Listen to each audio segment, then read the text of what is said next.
Donc merci beaucoup. Je voulais d'abord vous remercier pour votre très sympathique accueil et remercier Mounira du plaisir d'avoir régulièrement ces conférences à organiser ensemble. Juste un petit rappel, nous avions l'année dernière 2 conférences, une avec Michel Aglietta sur les enjeux macroéconomiques et les enjeux de la crise actuelle, et nous avions également une intervention sur la gouvernance de la ville.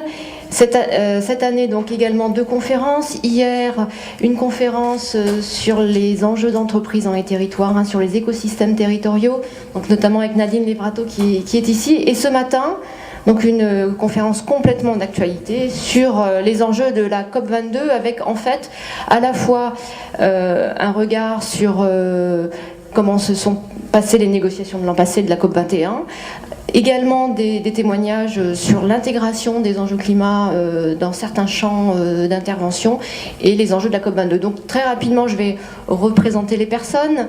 Donc nous allons commencer avec Pierre Ducré, donc, qui est effectivement conseiller climat auprès du directeur général de la Caisse des dépôts et consignations, et qui est également président de l'Institut d'économie pour le climat, qui s'intitule également I4C. Donc c'est très facile de trouver sur Internet toutes les activités de cette structure qui est un think tank, une recherche sur la finance climat et sur plus généralement l'ensemble des enjeux climat. Donc Pierre Ducré va nous exposer à la fois ce qui s'est négocié l'an passé dans le cadre de la COP21 et donc les enjeux de la poursuite de cette négociation donc, dans le cadre de la COP22.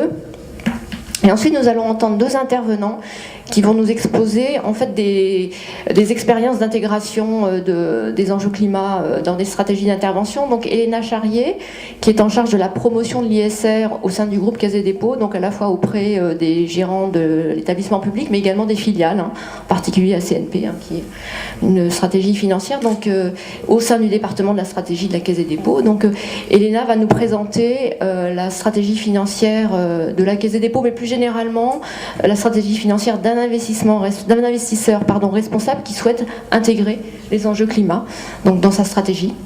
Et enfin, nous entendrons Franco Vorca, qui est donc en charge au sein du département pilotage stratégique, de l'intégration également des enjeux climat, mais sur la partie immobilier et ville. Donc qu'est-ce que la ville durable aujourd'hui, donc avec aussi plus spécifiquement un aspect efficacité énergétique. Mais là aussi, nous avons un témoignage sur l'intégration des enjeux climat dans les stratégies.